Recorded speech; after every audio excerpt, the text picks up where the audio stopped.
famed Russian-born ballet choreographer and dancer George Balanchine liked to say, "The ballet is woman." What he meant by that is that particularly in couples dancing, the most successful male dancers understood their job is to support the ballerina, to twist her, to turn her, to catch her, to support her, so that she can do more with his support than she possibly could on her own. He said elsewhere that my job is to make the beautiful yet more beautiful. He needs to know her strengths, to showcase those strengths, and to take his joy from seeing others enjoy her. The ballet goes beyond the head, straight to the soul. It's not just about fantastic athletes with unbelievable command of their bodies. There's something about ballet that captures our hearts, that leads to wonder. It's beautiful, mesmerizing, and the athletics are nearly buried in the beauty of the art. That's what it means to cherish in marriage. Love is the athletics of marriage. Cherish is the ballet, the wonder, the art, the mesmerizing aspect of romance. Love in marriage is wonderful. It's the foundation of every marriage. But cherish provides the artistry. Cherish is even better.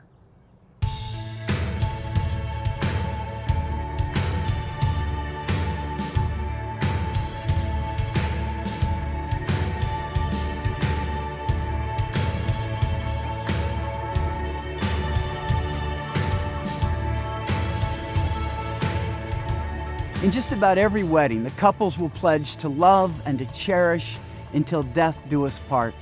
And there are plenty of marriage books and studies that try to explore what is love, what does it mean, what does it look like? But we're going to look at a different question. What does it mean to cherish? Does that word matter? Is it just an add-on? In the Jan Karon novel, Come Rain or Come Shine, a character named Father Brad answers the question, is cherish the same as love? He answers this way, I believe cherish to be a higher plane within the context of love, something like the upstairs level in a home. We're going to look at what that upstairs level looks like, what that higher plane of relating within the covenant of marriage really is. One of the analogies that might help guys get the concept of cherish is just to consider a guy who's in love with his car. He cherishes his car. I'm sure you've met a guy like that. When a guy cherishes his car, he wants to protect it. He's going to wax it. He's going to make sure he doesn't drive it down streets that are filled with potholes. He'll brag about it. He'll talk about it to everybody he sees. He'll want to show it off. He'll say, hey, come on outside. You got to see my new baby. He'll think about it a lot. He might even have pictures about it. And when he thinks about it, it gives him a lot of pleasure. Here's what you don't do when you cherish a car. You don't show all of the flaws. You don't think about the flaws. You don't point out the flaws. You want to show that car off in its best light. The Urban Dictionary actually defines cherish by using it as an adjective. It's speaking of somebody who is so incredibly wonderful that you would use it in a sentence like this. She is so cherish. And in a way, that's the language of the Song of Songs. Love is the muscle of marriage. Cherish is the heart. Now, I know the heart is a muscle, but just hang with me. Biblically, we can understand the difference between love and cherishing by focusing on 1 Corinthians 13, which defines love, and focusing on the Song of Songs, which celebrates what it means to cherish. Love, according to 1 Corinthians 13, is about being gracious and altruistic. Love is patient. Love is kind. Cherish is about being enthusiastic and enthralled. How much more pleasing is your love than wine, and the fragrance of your perfume more than any spice. Love tends to be quiet and understated. Love does not envy. It does not boast. Cherish boasts boldly and loudly. My beloved is radiant and ruddy, outstanding among 10,000. Love thinks about others with selflessness. Love is not proud. It does not dishonor others. It is not self-seeking. Cherish thinks about its beloved with praise. Your voice is sweet and your face is lovely. Love doesn't want the worst for someone. Love does not delight in evil. Cherish celebrates the best in someone. How beautiful you are, my darling. Oh, how beautiful. Love puts up with a lot. Love always hopes, always perseveres. Cherish enjoys a lot.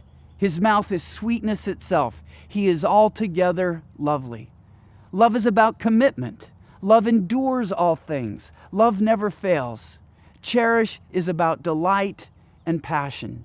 Your name is like perfume poured out. Learning to take our marriage from polite coexisting or even just basic friendship to the much higher spiritual call of learning to truly cherish each other is what this study is all about. Love and cherish never compete. They complement each other and they even complete each other. At times they certainly overlap, but by pursuing cherish, seeking to understand what cherish really means, we'll become better lovers as well. Husbands, your wives want to be more than just loved if you define love as commitment and hanging in there. They want to be cherished, like the woman was in the Song of Songs. Like a lily among thorns is my darling among the young women. You are altogether beautiful, my darling. There is no flaw in you. You have stolen my heart, my sister, my bride. You have stolen my heart with one glance of your eyes. And wives, though your husbands may be a little uncomfortable with using the word, they certainly want the concept of being cherished. A friend of mine who's a retired NFL quarterback was once traveling with 7 men, and he asked them, "How many of you believe that your wives love you?" Every hand went up. Then he said, "How many of you think your wives like you?" Not a single hand went up. Those husbands felt loved. They didn't feel cherished. And to experience marriage as God created it, we need to pursue a marriage in which cherish is the central part of it. Husbands want to hear their wives say, "Like an apple tree among the trees of the forest is my beloved among the young men." Cherishing your husband will motivate you to pursue him, and it'll raise the temperature of your marriage. I will search for the one my heart loves. Why do some wives stop pursuing their husbands? Why do they sometimes talk about their husbands like boys, or at most like their husbands are just nuisances? It's because they've stopped cherishing their husbands. They're committed to loving their husbands, but they've stopped short of cherishing.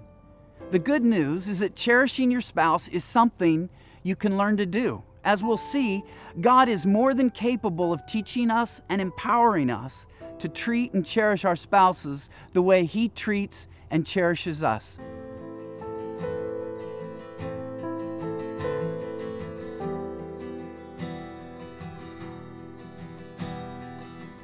If we go back to the cherishing your car analogy that teaches us how to cherish within marriage, part of cherishing a car is wanting to showcase it. You want others to see its beauty.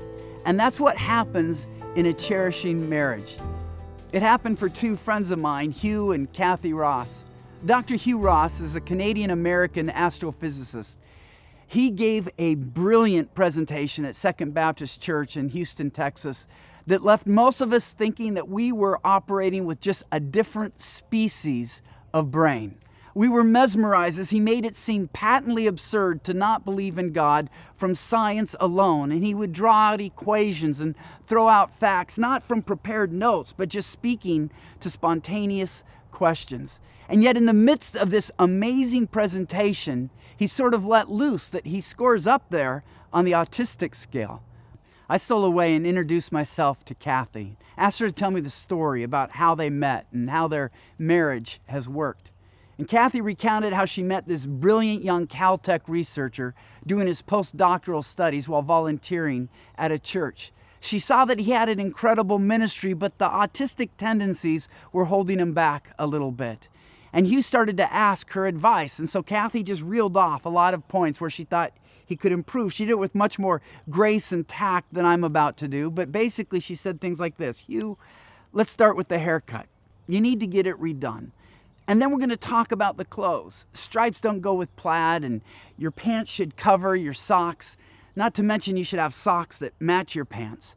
And try to use personal examples when you speak. After you explain a principle or a concept, use a personal example so people can relate to it. And you, this is really important. When you're talking to people, look at them. It makes a huge difference." Hugh literally took out a 3x5 note card and he just started writing it down. A haircut, pants, plaids, personal examples. Look people in the eye. Got it. So Hugh went out and got another haircut, telling the person, just make it look normal. Then he went to Macy's and he asked the saleswoman to pick out a couple outfits that he could just wear without having to put together. And suddenly his ministry started to take on a new significance and a new impact. And he was thrilled with it. And so he went to Kathy, who was very interested at this point, but she wondered, how could such a brilliant man be interested in me? And here was Hugh's romantic invitation. He said, Kathy, it's been so helpful talking with you. Now, I only have one day off a week between my postdoctoral studies and volunteering at the church. But would you like to spend that one day a week getting to know each other better? Believe it or not, that invitation was enough to melt her heart. They started dating, have never broken up since, and it's been an incredible match where Hugh has been far more effective than he would have been with Kathy supporting him, and Kathy believing that she's had a far more significant ministry by joining with Hugh and helping him be more effective in his ministry. When I described the marriage as ballet metaphor to Kathy, her eyes lit up, and here's why it works. They showcase each other. Hugh doesn't fault Kathy for not being an astrophysicist. And Kathy doesn't expect Hugh to act like a man who doesn't have some lingering effects of autism. Rather than having their love diminished by each other's imperfections, Kathy and Hugh cherish each other's gifts. They showcase those gifts, and thus they enhance their gifts. Together they marvel at what God has done. The two of them have become far more as a team than either one ever would have been as an individual. In other words, the beautiful has become yet more beautiful. This is the power of Cherish. Picture the end of a ballet performance. The male dancer supported the ballerina. He's thrown her, he's caught her, he's held her, so she could do more than she could possibly do on her own. But at the very end, he throws her perfectly into the spotlight. She nails her landing. The crowd leaps up in a thunderous standing ovation. And the male dancer, knowing his job is done, breathing heavily, slowly steps back into the shadows. He takes his delight in the fact that she is showcased, she is cherished. Marriages will simply change when that's our attitude toward our spouse. Men, ask yourselves, how do I support my wife just like that so that she can be more because she knows she's supported by me? Wives, what if your husbands knew that when they went out there into the world and then when they were at home, that they knew you had their back, you saw the best, you were supporting them, helping them to become more than they could possibly be on their own? A brilliant ballerina was once asked what her dance meant. Her response was funny. She said, "If I could tell you, I wouldn't have to dance it." And that's the difficulty of Cherish. Cherish isn't easy to define. We could say that love is the narrative and cherish is the poetry, or that love is the work and cherish is the dance, or love may cause you to wince and cherish will make you smile. But what we need so much in the church today are stories of couples who cherish each other. We do need stories of couples who struggle, who persevere, and who come out on the other side. I recount a lot of those stories in Sacred Marriage, how God uses the difficult, how God uses the challenges. But we also need stories of couples who find the sweet, happy spot of marriage. Those are the marriages that Cherish seeks to inspire. If you go back to first century sculpture, there was Roman sculpture and Greek sculpture. The thing that distinguished them is that Roman sculpture was more realistic because it was based on real people. You would see pockmarked faces, you would see chubby people, you would see bald men. Greek sculpture was based on the ideal. They idealized gods, they idealized athletes, and so it was really the most beautiful, the strongest, in some ways even the unreal. Sacred Marriage was a Roman book. It looked at the realities and the difficulties and the challenges of marriage.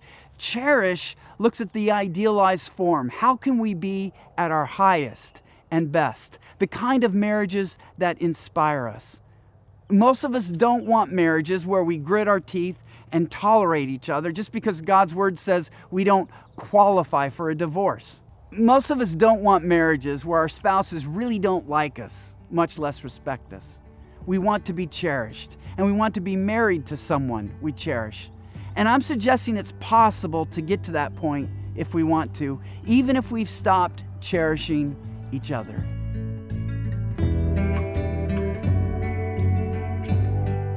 My friend, Dr. Greg Bledsoe, was a junior medical student in a family practice clinic when he was doing rounds with his resident physician. Eventually, he and the doctor walked into the room of an elderly female patient and her husband. The patient was close to 80 years old and wheelchair-bound. Her limbs were contracted with neuromuscular disease, and she sat tilted to the side with her mouth agape, drooling. Greg noted the spry energy of her spouse. He was alert. He was mentally sharp. Though he was equal to his feeble wife in age, he was in far better health.